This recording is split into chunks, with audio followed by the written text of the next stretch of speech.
Today is Overdose Awareness Day. Here in Lexington, Deviate Kitchen is known for employing former addicts and building support through their recovery journey. Today, they teamed up with Voices of Hope for a day dedicated to awareness, education, and community. WKYT's Maggie Rickerby shows us how.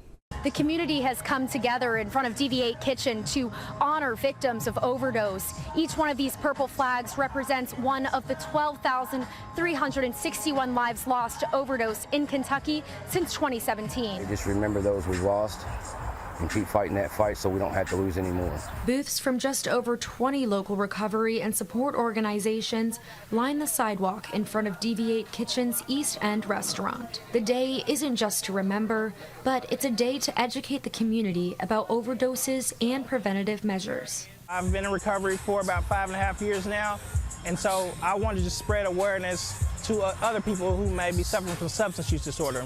In 2016, Laura Parrish lost her son to an overdose. There really is such a thing as heartache because I feel it every day. After sharing memories of who her son was, she shares a message to others who may be struggling. Recovery's possible, and not only is it possible, it's a beautiful thing. And I hope that nobody has to go through what I have to go through every single day. Deviate Kitchen owner Rob Perez says we can look back on lives lost, not only with sorrow and humility, but with hope. What can we do? What action can we take to try to eliminate some of the flags next year? Deviate Kitchen says they plan to honor this day every year until the number of these flags becomes 0. In Lexington, Maggie Rickerby, WKYT.